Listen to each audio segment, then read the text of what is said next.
All right, I hope you can see the screen. I've just shared it. Yes, we can. And so we want to do the archaeology honors, the biblical archaeology honors. Going to talk about the difference in a moment, but I just wanted to introduce you a little bit to my family as well.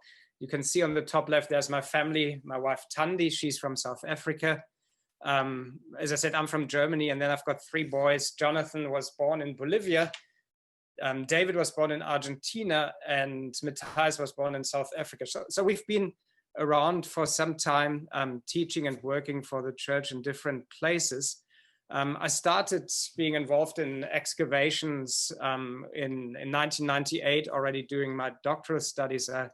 I worked on a lot of objects and did a degree in this type of science. And so I worked in the Madaba Plains project in 1998 as a square supervisor. That is in the country of Jordan, on the other side of the river Jordan, the modern country of Jordan, and a wonderful experience.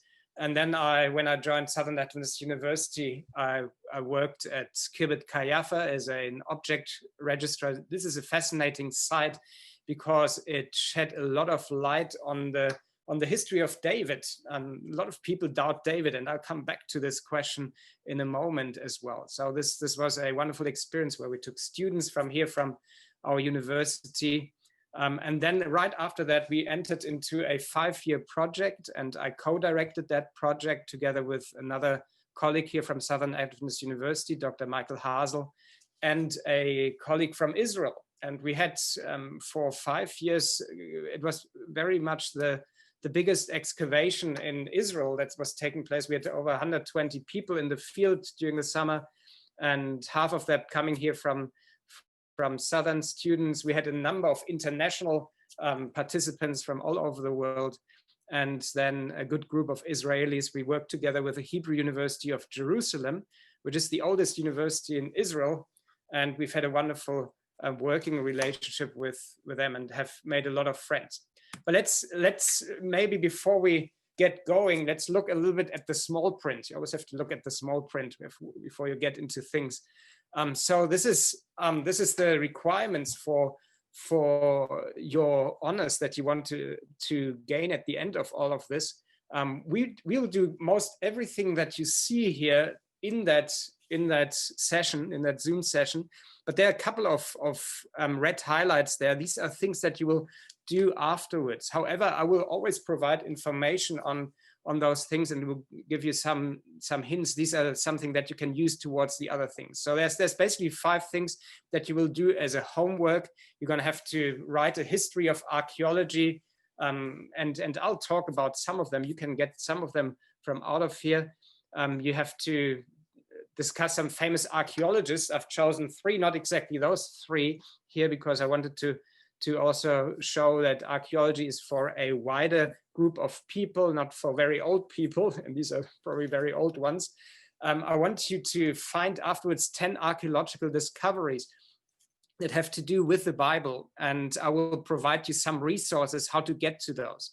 Then I want you to talk about 5 excavations that are going on right now. Well, I must say, right now this summer not much went on because, of course, everybody knows because of what? Of COVID-19, most excavations had to be suspended this summer. And the last thing, you have a choice of creating something practical, either a model, a very simple model of Jerusalem, of ancient Jerusalem, or to simulate an archaeological dig. Maybe, I don't know, maybe have to negotiate this with your parents if you want to dig up their garden and discover some old civilizations underneath. But maybe you should first ask your parents before you take out the pickaxe. So this is the things that we want to discover. And right at the end, I will come back to this and give you some hints how to work on those. Archaeology, biblical archaeology takes place not in your backyard. It takes place in the lands of the Bible, and these are the lands of the Bible. We have, of course, Israel around Jerusalem here. We have the 3 big areas that surround it: Egypt, and then this we call Mesopotamia. It's the modern countries of Iraq and Syria. And this is Turkey. In the ancient times was called Anatolia. And if you look at this carefully, because everything else here is desert, Israel was really at the crossroads of all these civilizations, and God put them there, and to be a witness for the other people, and they could profit from it. For example, during the time of Solomon. But there were also times when they came right between the powers and kind of got in trouble with a number of them, or trying to play it wisely with one of them, and kind of spoiled relationships with the others. So this was a very important place. Interestingly, the times when it went well was the times when they were faithful to God. The times when it didn't go so well was when they moved away from God. But let's start. But before we can really travel to these places, we have to do some definitions. Archaeology. Let's look first at archaeology. It's really digging up the past. We do that by digging down, finding artifacts and architecture of ancient cultures. That's what we want to do. We want to dig down, and of course, whenever you start digging in a country that has a lot of ancient civilizations, you will find things. Not so much here in the States. There's a very short history, but I believe maybe in your parents' garden, you will find some things below that. But we really want to talk about biblical archaeology here. And biblical archaeology is ancient sites in the lands of the Bible. That's where we are digging. And we ultimately want to understand the Bible. We'll talk about that more. What are the benefits of understanding the Bible? So these are some definitions. And now comes what archaeology is not. And I often get that. So do you find dinosaur bones? No, I don't want to find dinosaur bones. If I find dinosaur bones, I'm in trouble, because it means that I'm far beyond the time that I'm interested in. There were no dinosaurs much during the time of that ancient Israel lived in Palestine. So archaeology is not paleontology. Paleontology deals with fossils and ancient bones and dinosaurs. So no dinosaurs allowed in biblical archaeology. Get out of there. Thank you very much. So this is just to make this clear. We are not looking for dinosaur bones. I hope this is not a disappointment for you. We're looking for much more exciting things. We've got a couple of more definitions, and you'll find them on your worksheet as well. Papyrology, we study basically ancient documents. They were made on papyrus, which is a plant that grows along the Nile River in Egypt. And they make strips and dry them and put them on top of each other in a crisscross pattern, and then they press it, and then it creates a beautiful writing material. And I'm sure you've seen papyrus somewhere, maybe on your parents' walls somewhere. They have a nice papyrus hanging with an Egyptian motif. Egyptologists are people that are interested in Egypt, of course, and there's lots to study.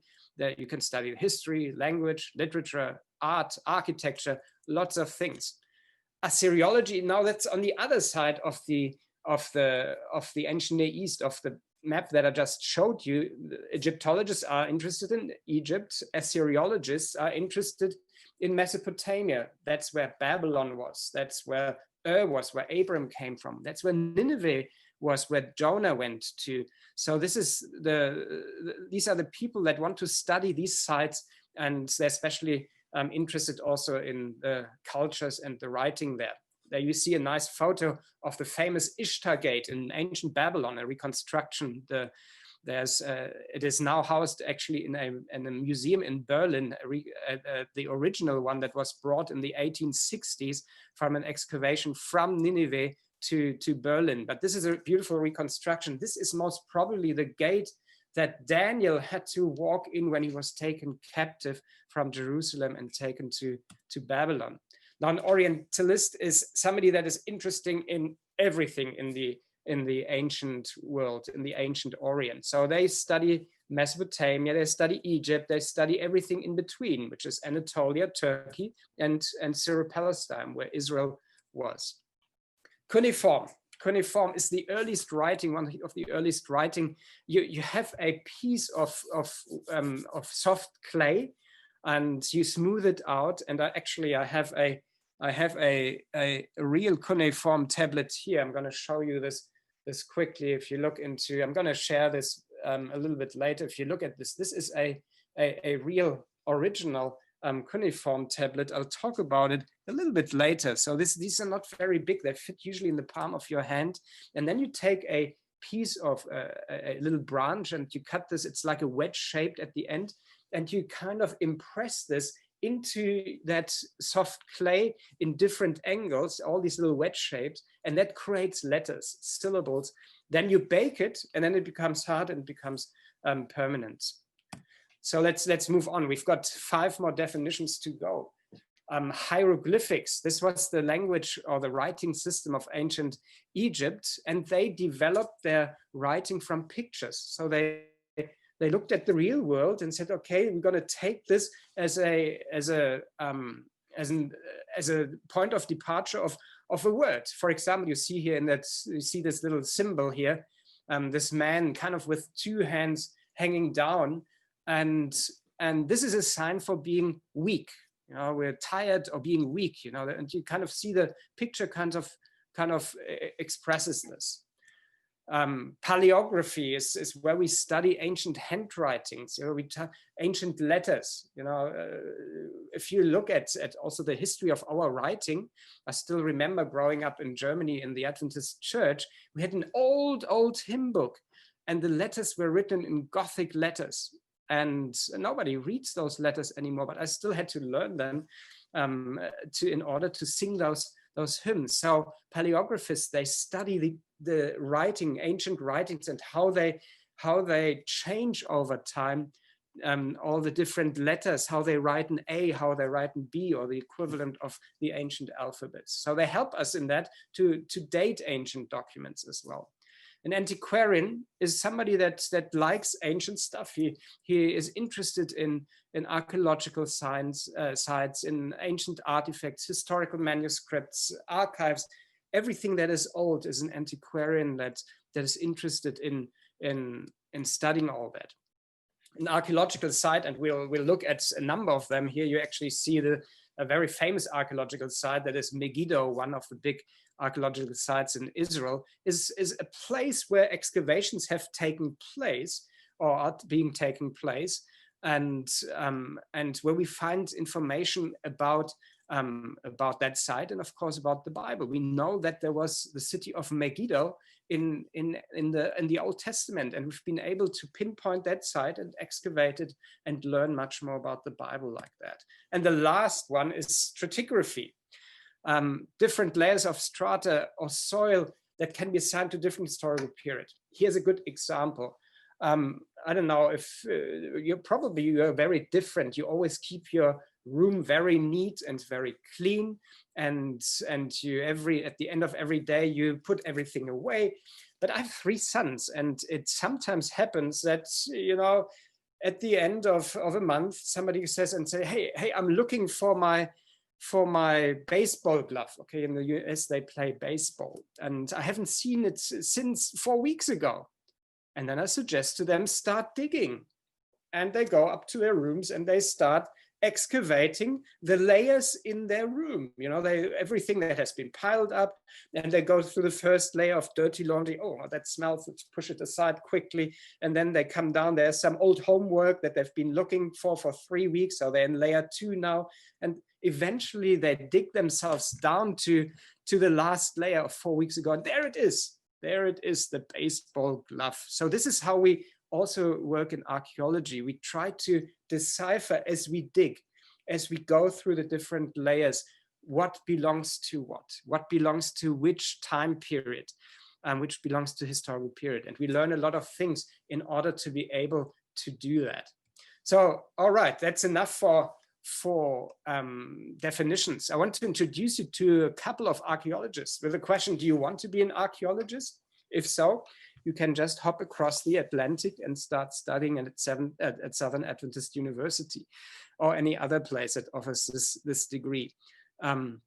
I want to introduce you to 3 archaeologists that were very influential in their contribution as well. And I must admit, I've done that a couple of times, this presentation also to Pathfinders here. And some of them came after me and said, I want to become an archaeologist. I said, well, let's get started, let's start digging and start researching and keep looking. And some of the students that come here that tell me that's where it all started. That's where they wanted to become an archaeologist. So we start with the first one, William Flinders Petrie. He is we also called the father of biblical archaeology.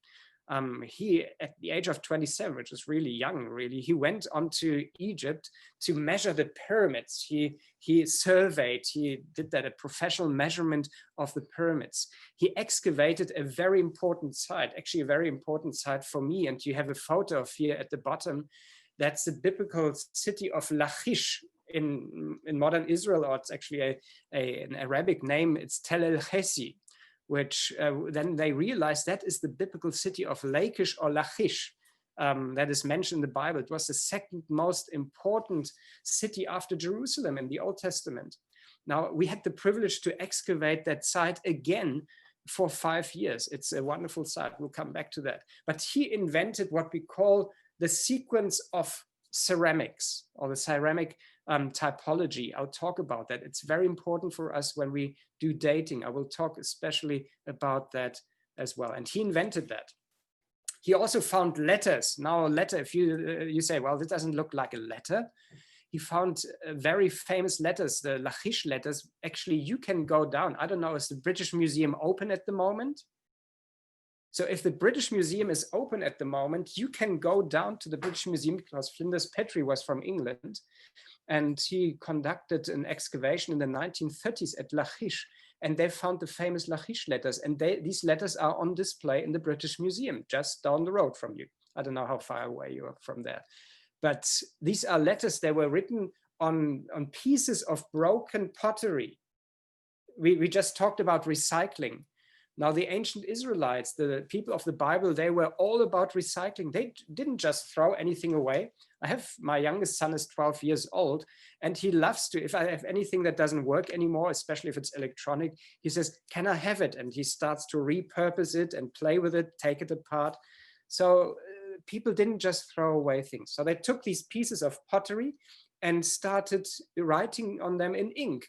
And it was like a piece of paper that they could use to send a letter. And then they would take those pieces of pottery and send them to other places. I could tell you lots of stories about those 3 letters. They're very, very famous, but you can visit the British Museum and find out more about them. Dr. Klingbeil, sorry, Professor Klingbeil, I don't know if the British Museum is open or not, but I think we're about to hit another lockdown in the UK. But they do have virtual, like a virtual gallery online at the British Museum website. So I'll post the link there and people can have a look at that. Oh, that's wonderful. And I'm sure if you just Google Lachish letters, or if you search on that website, you will find that very, very quickly. All right, I want to move. Thank you so much, Natalie. That was very, very good. I want to move to another archaeologist, and this is for all the girls. There are very famous lady archaeologists, and one of them is a dame. She's also from England, and her name was Kathleen Kenyon. She was a specialist in classical Greek and studying the New Testament. And she started excavating in squares, something that we still do, very important. And the most important site that she excavated was the famous city of Jericho. Anybody, in a quick question for the chat, what happened in Jericho? What biblical story do you know from Jericho? You can type it into the chat. And I'll show you an image of the reconstruction, an artist's reconstruction of that city. It was one of the most ancient cities, a Canaanite city. And let's see, do we have something in the chat? I'm not able to see. Can I see the chat here? Yeah, at the moment, we have one answer in a Zoom. It says the fall went down, and the walls fell down. And when it comes to Facebook, we're still waiting as there about 10-15 seconds. Also the Joshua story in the Bible. Excellent. This is a time of the conquest. That was the first city the Israelites conquered after they went into the promised land. And she found evidence actually of the wall having collapsed towards the inside of the city. It's a very fascinating excavation that she was involved with. And here you've got, it was a huge city for ancient times, and a very, very old city. but by God's grace, only by walking around it and by shouting and blowing the trumpets, they brought it down. Let me go to the last archaeologist that I want to introduce you to. He is from the US, William Foxwell Albright. He was son of missionaries. He was actually born in Chile. And he had problems with his hands. He couldn't really work his hands, and he was very, very short-sighted. But he was incredible. He taught himself everything. He taught himself Hebrew. Now I teach Hebrew. I teach Hebrew to students here at Southern, Biblical Hebrew, the language in which the Old Testament was written.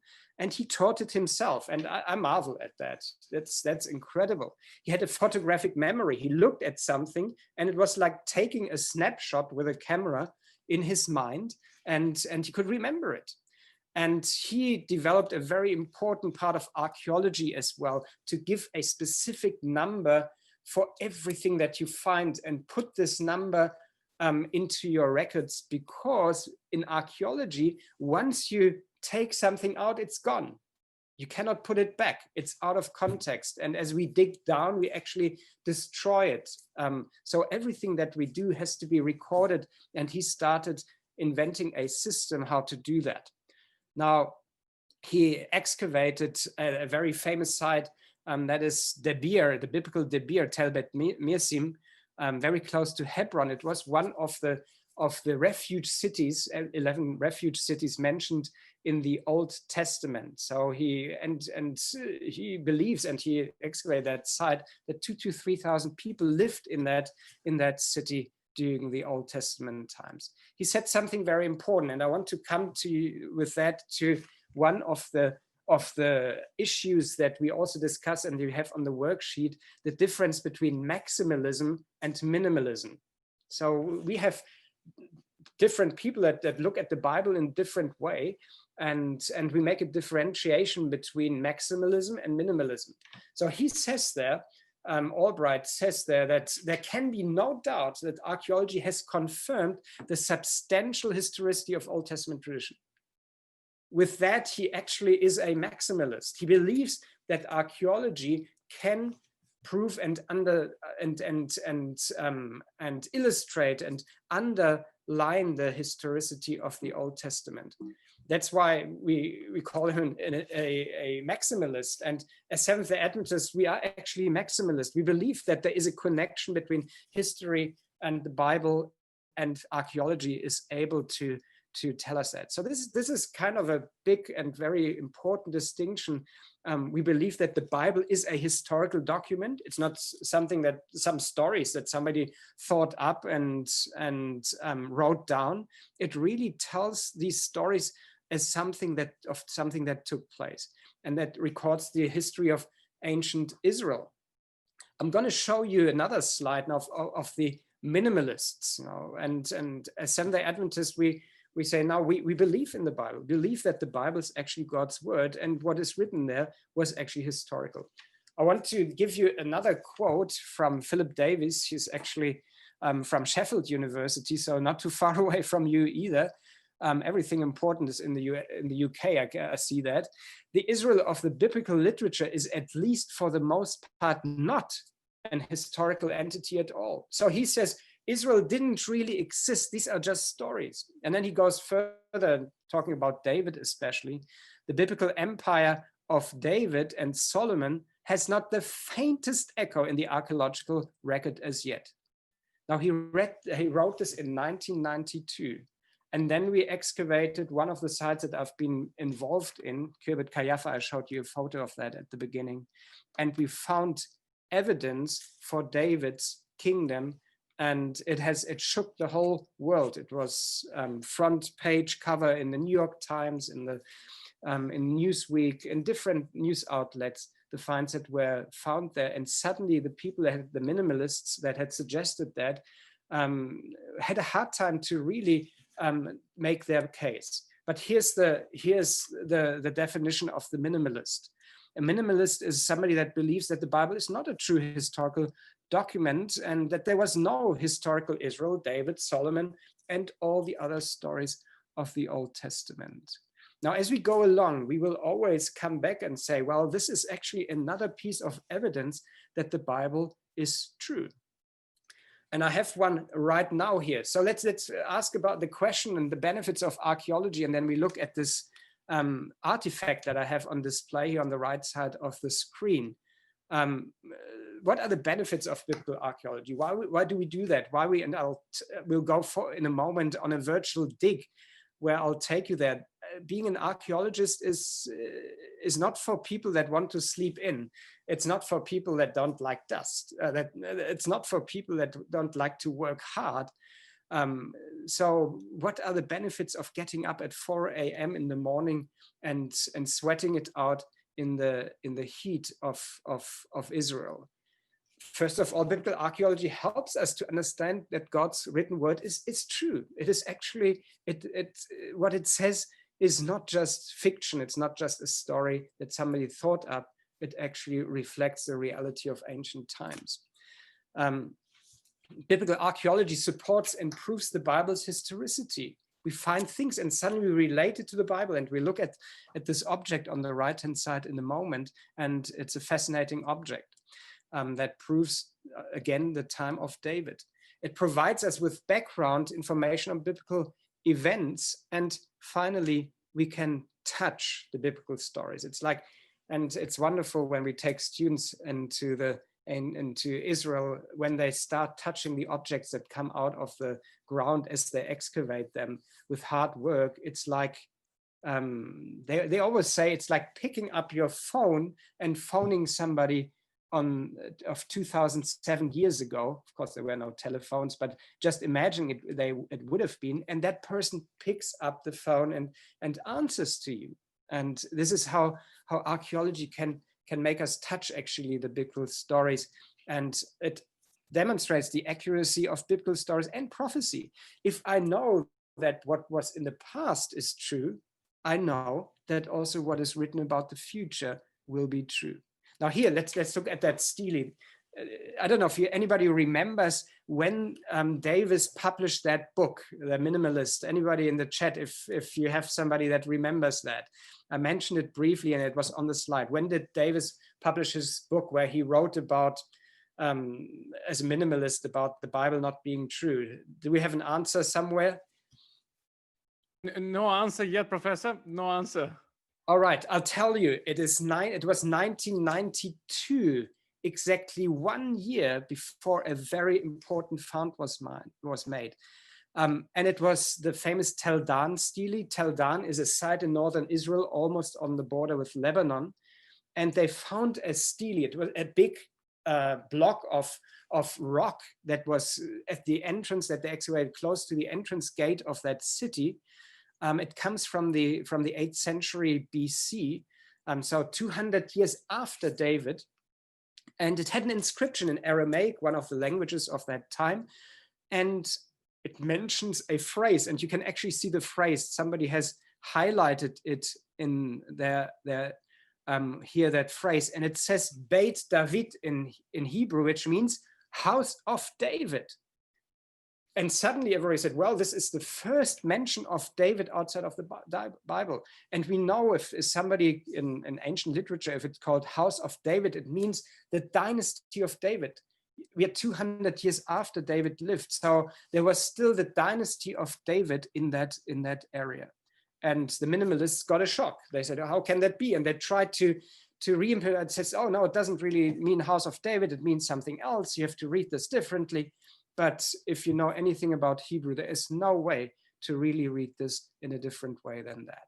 So this was one of the very tangible benefits of archaeology. So let's look at some of the techniques of the ins and out, and then after that we're going to go digging.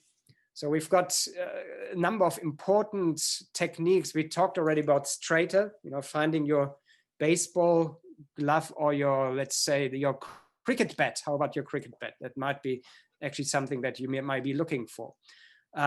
We use pottery analysis. We talked about Flinders Petrie. We'll going to talk about that also. We survey something, and we'll talk about that. Architecture, we look at architecture and say, okay, this architecture belongs to a certain period. You can see classical Greek architecture with columns and decorations and all kinds of very specific elements. Of course, we look at the artifacts as well, which comes from different places, documentation, publication. All these are important parts of digging. But let's first look at the stratigraphy. You know, we had this already there. As we look into this, usually the sites that we excavate are called tells. So the question is, tell me what's a tell? A tell is an Arabic word. In Hebrew, it has just one letter less. The double L is now a single L. That refers to a mound of ruins. If you would build a city, you would probably want to build it on an elevation. It's easier to defend, and you've got a better view, and it's kind of strategically well placed. So as you start building, and we're talking hundreds of years, maybe there is an earthquake, maybe there is a war, there's a destruction, there's a fire. So this one occupation layer stops, and then people come back and say, oh, this is a nice elevation. Let's level the ruins and then build on top. And so it goes over successive levels of occupation. So a tell is really an artificial mound. Maybe it started with a natural elevation, which was formed by successive occupations on top of the ruins of a destroyed town or city. So people built on top of where cities used to be. As an archaeologist, you have to now decipher that. And sometimes it's not that easy. There might have been somebody at the top that dug a pit here and put some rubbish in there, and it's actually at the same level of something that is much older. So we have to, it's like putting pieces together and trying to understand what went on. A kirbit, which is a little bit of an easier site, it means, it's an Arabic word, which means ruins, refers to a site usually with few layers of occupation than a tell. And Kirbit Kayafa, which we excavated, was a site with only 2 occupation layers. That's much easier than excavating Lachish, which has occupation layers that go at least 7-8 layers down with sub-layers in between. So this is a tell. This is a tell. If you look from the side, this is Tel Lachish. That is the site that we excavated from 2013 to 2017. You drive along this road in southern Israel, you come around this corner, and suddenly this thing is right in front of you. You immediately see, hey, this is something artificial. Here you see actually some remains of previous excavations. This is how it looks from above. This is an aerial view of it. It's a huge site. It's a big site. You can see here on the side, this was the ancient gate and the ramp that led up to the gate. It's surrounded by beautiful vineyards, and there is a little village next to it that produced the most delicious grapes. And once in a while, they come up and bring us boxes of grapes to enjoy while we were digging at this project. This is a reconstruction how this must have looked like in ancient times. So this was a big city, and the remains of which we're trying to excavate and understand. So how do you go about that? Let's look a little bit at the idea of a survey. Before you can excavate something, you have to think where I'm going to put down my spade. We're going to put down my square. Where am I going to start digging? So we look at archaeological sites. Is this a tell? Is it an artificial ruin? Is it actually just a hill? And in Israel, wherever you walk outside of the cities, you will find pieces of pottery lying on the ground. So we pick up all these sherds, and usually because of erosion, what you find on the surface at the bottom of the hill or on the top of the hill, and you put this all together, you can say what's on the outside is also on the inside of that site. So we know already what we can probably find in there. We do lots of other things like ground penetrating radar and all kinds of other interesting stuff. We look at animal bones, and on the basis of a survey, we eventually decide where we want to dig. So let's look at ceramic typology. This is, and we've got a couple of objects. You can see behind me a couple of pots and storage vessels and beautiful. These are all or for the most part, these are more, for the most part, they are originals and part of our teaching collections. Excuse me. When you, I don't know if anybody of you likes cars. And if you really like cars, for example, you like Mercedes. Oh no, I shouldn't say that because, well, I'm from Germany. I think of Mercedes first. Maybe think of Land Rover or BMW or whatever car you like. If you really like cars, you know the different models. You know how a 1960 Mercedes looks different than a 2020 Mercedes. And as an archaeologist, you are trained to look at the vessels, all the different shapes of vessels, and you learn how they were changed over time. So and this is what Phineas Petrie invented. Pottery is just an excellent tool to date the past. It's fragile, so it needs to be constantly renewed. You break it, so you have to have a whole pottery industry always. It needs to reproduce, but it always changes over time. And you learn how to look at a piece of pottery and look at this and say, okay, and these are what we call the diagnostic parts, is the rim up here, it's the handle, and it's the base. These are the diagnostic parts that change mostly over time. And as we analyze that, we know, okay, if all this pottery that we've just excavated looks like 700 BC. It's called the Iron Age 2 and 3. And then we know that this is that where we're digging, that belongs to that period. So pottery typology describes the changes pottery undergoes in different times and also different places. That's not all the same. Sometimes we find import vessels. If you look at this beautifully decorated pot, this is from the late Bronze period, and it's definitely an import from where it was found. You have this typical patterns there. We call it bichrome ware, 2 colors on it, and it's beautifully decorated, and it tells us immediately it comes from that certain period. But if we find it in a place where it's not originally from, we know, okay, this must have been an important place because they were able to import nice stuff.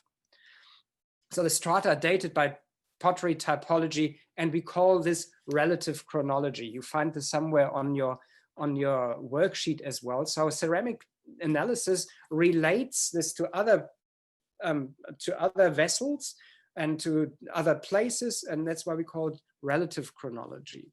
Now, another method is radiocarbon dating. Now, we do this especially, we get excited if we find olive pits. If we find olive pits, everybody stops and we make sure that nothing organic touches those olive pits. We sometimes find a storage vessel with some olive pits in there, and we'll wrap it nicely in aluminum paper without ever touching it with a glove, with a hand, or anything like that, that it's not touched by anything organic.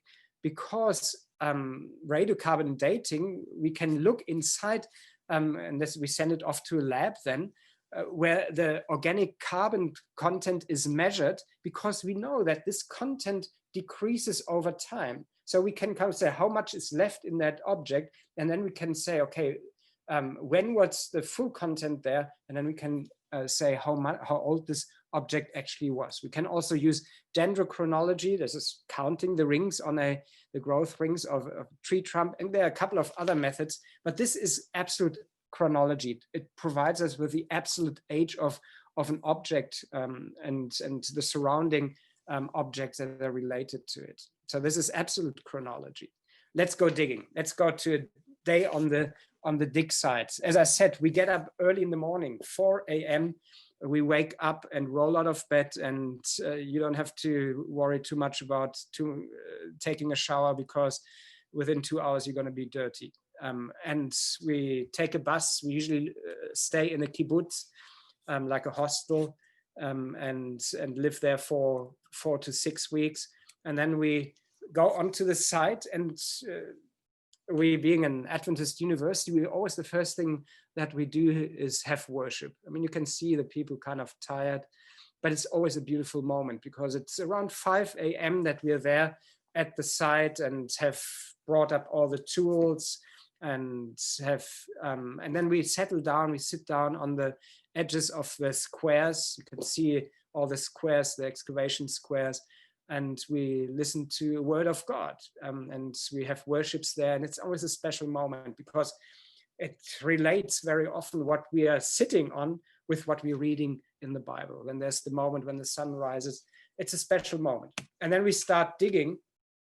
And as we go through those photos, I'm also always going to pinpoint to some of the tools, which is another thing of another part of your worksheet. So for example, here we have first the strings or the stakes. We mark up squares 4 by 4 meters, and in between there is a meter in between each square, 50 centimeters on each side. So that makes up the 5 to 5 meter squares, but we only actually excavate 4 by 4 meters and systematically set those squares up in order to see what is going on and how they relate to the time periods that we dig down. So you have to set up those strings. We do that right at the beginning of the excavation season. And then of course, at the beginning, we use bigger tools. This is, for example, hoes, we call them turias. It's an Arabic word that's used in Israel. These are sharpened hoes, it's a sharpened tool where you have to dig the bigger stuff up with, and we put it into the buckets and we'll carry it off. There we're in the field, my colleague, Dr. Haas, and myself, and a very important tool here. We're looking at something that has been just excavated and trying to figure out what is going on. And often that question is, where are we right now? We see somebody standing here on a wall that has just come up. There's some broken pottery there. And one of the most important tools actually of the trade is that mason's trowel. It's nice, it's pointed. You can dig close to the artifacts. You have a very nice point there to remove something carefully. So this is a very important tool. And as you can see here, it's I always carry my mason's trowel with me and on me because I need to immediately be able to use it. So we're trying to figure out what is going on there. As we come down and things get more complex, I mean, we have there very often this is a destruction layer here. We go down to very, very fine tools. This is a brush here, a paintbrush in this case, where we carefully brush off the dust of all these artifacts before we remove them. We want to expose the whole layer. This is a typical destruction layer, usually found at a floor of a building, and where something, in this case, it was the destruction of that site by Sennacherib, an Assyrian king in 701 BC. You might remember the story of the angel of the Lord intervening on Jerusalem's behalf and killing 185,000 Assyrian soldiers. Just before these soldiers went up to Jerusalem to besiege it, they had destroyed the city, and she is excavating the evidence of that destruction. Let's look at even finer tools. Here we've excavated this beautiful vessels jug here, and very often people in past times used these jugs to hide important things there, especially when there was a siege. And so I have dental tools here at this moment. We don't put them back into anybody's mouth, but it's dental tools where we remove sediment from vessels, clean delicate artifacts. So tools can get very, very fine in archaeology. Of course, we have the sandbags. That's where we reinforce and protect the square edges. We fill all these sandbags and put them on the edges of the squares. And the bucket, very important. Remove the soil, and sometimes we catch scorpions with that. Very, very handy to catch a scorpion. Very important. Buckets is the everyday of digging. Wheelbarrows, of course, we need to move the dirt, and we have students having some fun and doing wheelbarrow races. Sometimes you can find a student sleeping in a wheelbarrow during a break as well, but we have fun as well there. This is the total station. It's a GPS surveying tool and it can pinpoint the exact location and altitude of objects before we remove them. And then this is recorded, and everybody of our students learns. This is our surveyor, Danny, and he teaches students, and we rotate students. Everybody learns all the different tools. Then we have, of course, computers as well, tablets that we take into the field, that where we put everything needs to be recorded in archaeology, and enter all the data into databases right at the field. This is fun. This is the drone we're using, and we've started to use more and more aerial photography and drones, very nice drones that fly up and provide aerial shots. When you look from above, you can put everything much better into relation to each other. And this is a very, very helpful tool. We create, take a lot of pictures, and then we have computers that put them together. We call that photogrammetry, and create 3D models and all kinds of interesting stuff there. And of course, the camera, very important. We take pictures of everything before it being removed. And this is part of the whole procedure. Before we remove anything, we need to take photos. Everything needs to be documented. Well, maybe not everything. Sometimes we find a little tortoise, and my son Jonathan was finding this tortoise, and this doesn't need to be recorded, but we need to carefully remove it and put it somewhere else where it's safe.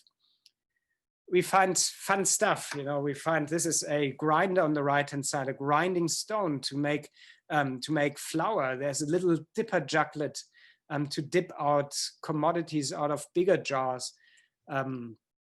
We have another nice little dipper juglet, very similar to the one that I showed you before. And in that dipper juglet, David, one of my sons on the left-hand side, an archaeology student, found that.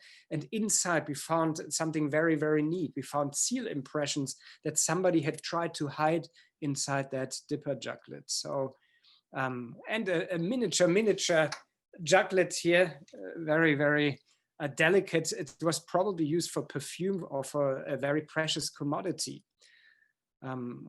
When we are done, we leave the site about between 12:30 and 13 hours, 1 o'clock in the afternoon. It gets really hot, and the light is so harsh that we can't really see much anymore. And so we have to get back. This is carrying the water containers. You have to drink a lot. And every 15 minutes we have water breaks where everybody needs to drink and hydrate again. Then the afternoon we come back to where we stay and immediately wash just hands and then have lunch. And after that comes the best moment of the day, taking the shower. And we wash up, and then we have a quick siesta. And then at 4 o'clock, we meet everybody to wash all the pottery that we've excavated. We call it pottery washing. And while the volunteers are washing pottery, they chat with each other, they have fun with each other and discuss things. And then the square supervisors and the directors, they sit inside and read that pottery, do pottery analysis, usually of the pottery that was cleaned the day before and is now dry. We do all the pottery analysis there. There's Professor Garfinkel, myself, and Dr. Hazel from Southern. He's from the Hebrew University of Jerusalem. And a colleague from Korea, South Korea. And we look at this and analyze and try to make sense how it relates to what we are excavating, how we can date everything. At 9 p.m., it's lights out and you want to go to sleep because at 4 a.m., the alarm clock goes off again. So this was our staff at the last excavation at Lachish. So let's move a little bit. I have here, let me share something with you. Let me just stop share this for a moment and show you a couple of let's see if you can see that. Here we go. Can you see that? Yes, we can. This is right next to me here. I put my hand here, you can see this. So I've put this right next to me here. These are a couple of objects that we just want to look at for a moment. I'm going to pick them up. So what you see here, I'm going to just, can you see my cursor when I go over it? Yes, we can. Oh, that's wonderful. This is a grinding stone. This is a grinding stone. You make flour with that. This is a round stone here. This is a very round stone. This, by the way, this is the only replica here. A replica is something, is remaking an old ancient object, artifact, but it's not the original one. It's just a replica of it. And when you lift it up, you can actually feel it. This is a sling stone. We have some seals and seal impressions here, a dipper juglet. And I want to talk about this for the first time. This is a brick, a fragment of a brick. We've got 3 oil lamps here from different periods. And then we have a cuneiform tablet that I already showed you. So I'm gonna pick up those and show them to you. Let me stop share and go back to the other one and try to wrap this up. I'm looking at the time as we move on here as well. So let's look at bricks. And if you go to, and here you've got the nice brick fragment that you have there. If you look very careful, and I try to put this to the camera, there is actually a cuneiform inscription stamped onto it. And this comes from Mesopotamia, because in Mesopotamia they had water, they had mud, that was the rivers that were running through it, and they had grass. So this is the perfect ingredients to make mud brick, and that was the preferred material for building things. So this is a brick from Babylon with Nebuchadnezzar's name on it. Actually, it came from the Ishtar Gate. And interestingly, Nebuchadnezzar, and we know the story of Daniel chapter 4, he was so full of himself. Here's the Ishtar Gate in Berlin. This is actually a photo from the Pergamon Museum in Berlin, where this is now on display. This is the original thing and that they brought from Babylon. They packed it. These are 40,000 pieces. They dismantled it in Babylon. When they excavated it, they numbered and indexed each piece, put it into crates, sent it down the Euphrates River into the Persian Gulf. It was brought to Bremen in Germany, put on a train to Berlin, and then uncrated and reassembled. And that's what you can see there. If you visit Berlin, you have to visit that museum. And so Nebuchadnezzar, we know the story of Daniel chapter 4, where he is really so full of himself, where he says, "Isn't this the great Babylon that I have built in my might?" And he just talks about himself, and then he's struck by the angel, and he's crazy for 7 years. Almost every single brick that Nebuchadnezzar used for his huge building project was stamped with his name and an inscription of him being the king. So he was an egomaniac. He just was very thinking of himself. So let me ask you a question, and you can respond in the chat. Find a text or a story about bricks in the Bible. So if you think of one, you don't have to have the text immediately, but if you just think of a story about bricks in the Bible, just put it in the chat, and I'll wait for somebody to read the chat for me. A story about bricks in the Bible. I show you this nice fragment of that brick again. This is about the thickness of that. It's about 50 centimeters, usually the size of it. So this is just a small fragment of it. So who knows a story about bricks in the Bible? Do we have anybody? For the answers, nothing coming through yet. Okay. Moses. Somebody mentioned the story of Moses. Okay, very good. That's at the right place. You know, it starts a little bit early, actually. If you go to the story of the Tower of Babel. And that's right. We have a India who actually just posted, as you were saying that. Yeah. Very good. You've got it. Excellent. Come, let us make bricks and burn them thoroughly. And they had brick for stone and bitumen for mortar. So this is how they tried to build the Tower of Babel. And the Moses story, yes, this is the Exodus. The Israelites had to make brick. You shall not longer give the people straw to make bricks, as in the past. Let them go and gather straw for themselves. But the number of bricks that they made in the past, you shall impose on them. You shall by no means reduce it, for they are idle. They're lazy, he says. Therefore they cry. Well, they really cried because it was hard. And then Moses led them out of Egypt. So this is a neat find. Let's see what else do we have. let's look at our cuneiform tablets here. Do you know any stories here? And we've got how they make it here. We've got a clay tablet. This clay tablet, by the way, is not the one that you see on the screen, but this one is a receipt. It has a receipt on it, written on it, where somebody mentions that a certain amount of fat, animal fat and oil had been brought to a temple. It's almost like a bringing the tithe into the church. This is written in here. You can see how it was done. This is the stylus, how they used it. So again, a story about tablets in the Bible. Let's see if we have anybody thinking about a tablet in the Bible.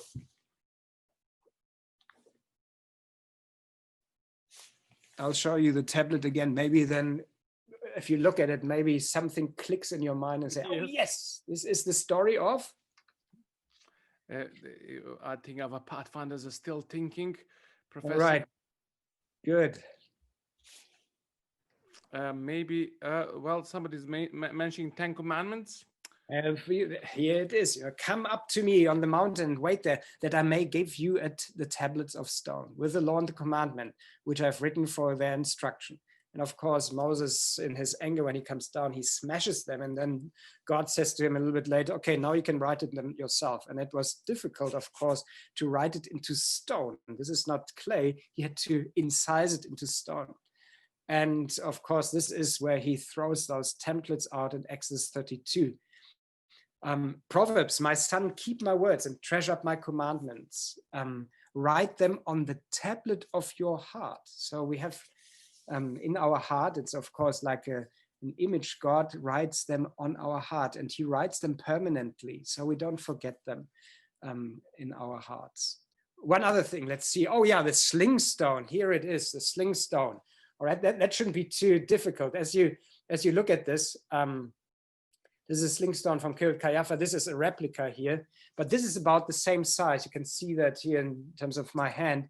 It's usually there were stones found in nature, but they were worked on it. They were like chiseled nice and round to increase their flying characteristics. And I've met people in Israel that are incredibly accurate with sling stones to throw them. We have medical records from ancient times where a sling stone could be thrown over the half of 1.5 soccer fields and could hit a person between the head armor and his chest armor in the neck. So these were very accurate weapons. Anybody knows a story about sling stones? Yeah, that one might not be so hard. Anybody would like to give the answer? So I'm waiting for it. The answer was waiting for me. It's a David and Goliath. Oh yes. Facebook were on it today. Facebook won this time. That's right. Thank you so much. First Samuel 17. Yes, that's it. Exactly. David choosing the. Maybe after looking at the sling stone, you might think, man, not poor David anymore, the little David. No, you may think maybe poor Goliath, because David was a specialist in slinging stones. And then we read in First Chronicles that there were some special unit forces, the Benjamites, because they could shoot arrows and sling stones with either right or left hand. They were ambidextrous. So this is a special army unit. Right, we have 2 more, I believe.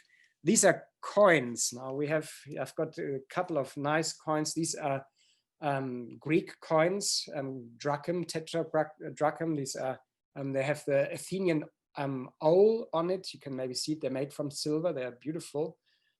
This is really heavy. This is a heavy coin. I have another one from Tyre, which is a little bit smaller. So as I talk, you can already think about a story with coins in the Bible. So do we have one? Yeah, or I'm just checking. Natalie, is he Facebook winning this time or not? Any stories which involve coins in the Bible? Well, yeah, Jesus, when he was betrayed, I guess somebody mentioned. Yes, 30 coins. We have lots of stories. You know, we've got Jesus being betrayed by Judas. We've got Jesus coming to Capernaum and the text that they ask him to pay, and then Peter finds it as he goes out in the mouth of a fish in Matthew 17. We've got the parable of the woman that loses one of the coins and she turns the house upside down and she makes it, she finds it. All right, some oil lamps. Beautiful oil lamps. I've got a couple of them here. Let me show you one that is kind of from the time of Christ here. This is kind of from the time of Christ. This little oil lamp as we, this one is from the time of Herod the Great. This here is a much older one here. It's much more solid. It's a big one. That's from around 800 BC, 700 BC, this very thick base. And of course, you immediately see the difference and know from which time it comes. So a story about oil lamps. Is that a difficult one? No, not a difficult one at all. It is definitely wise and foolish virgins. Oh yes, definitely. But it starts also already in Psalm 119. Your word is a lamp, and the word that is used there is actually oil lamp. That's not quite as clear as maybe the 10 virgins that you've already found. You know, that's that, and the Bible illuminating our path, and the Holy Spirit keeping us going through difficult and dark times. Wonderful. By the way, if you would fill up that oil lamp with oil and put a wick here in the front, it still works. You can still do that. You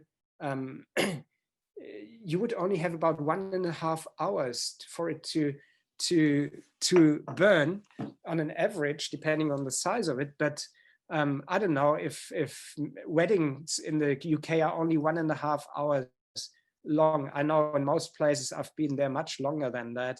So these 5 virgins that were foolish, they were really foolish. They didn't think much about the time that was involved in what they wanted to do.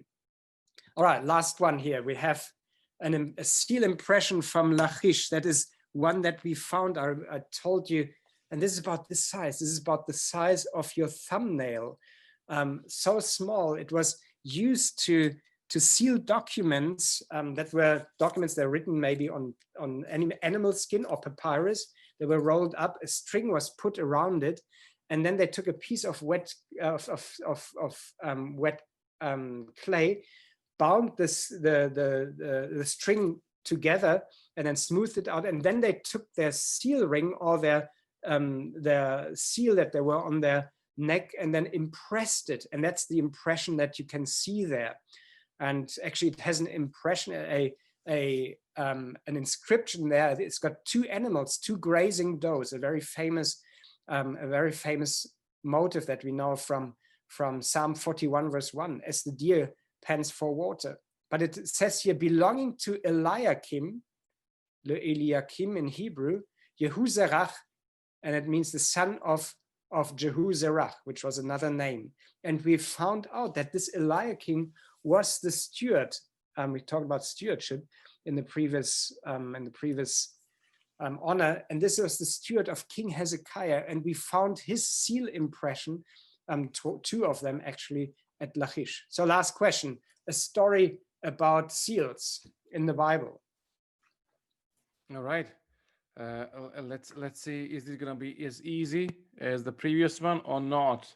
Okay, when Darius sealed Daniel in the lion's den.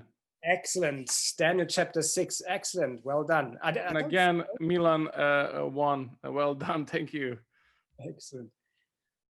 Well, I don't even know if I have that on that, but Pharaoh and Joseph took his signet ring off and gave it on Joseph's hand. And then there's another one in 1 Kings 21, verse 8. And then there's one in Songs of Solomon, 8, verse 6. By the way, this was my wedding text when I married my wife in South Africa. Set me as a seal upon your heart, as a seal upon your arm. For love is as strong as death. Jealousy is cruel as the grave. Its flames are flames of fire, most vehement flame. Because I did, my speciality are ancient seals, actually. And I wrote in my dissertation about those beautiful, small, but very, very precious objects. Here I've got a beautiful replica of the seal that you see right here at the bottom. It's a famous seal that was found in Megiddo, and it reads, belonging to Shema, the servant of Jeroboam, one of the kings of Israel. All right, that's it. Keep digging, guys. So the homework that remains is is a report of 20 significant events in the history of archaeology. 3 famous archaeologists. You can use the one from the presentation, I guess. 10 archaeological discoveries. I already told you about Tel Dan, the Dan inscription. This is, and there are a couple of others that I mentioned here as well in the, but the Tel Dan inscription should definitely be on that list. 5 current excavations. I think you can go a little bit back as well, as currently there are very few excavations that are active. We hope for the next summer. And then the model of Jerusalem, or your garden dig in your parents' house. On the right-hand side, you find some resources, and I would encourage your parents maybe to check those out together with you, where you will find all the information that you need for those remaining homework. And that's pretty much it from my side. I just want to encourage you to keep digging.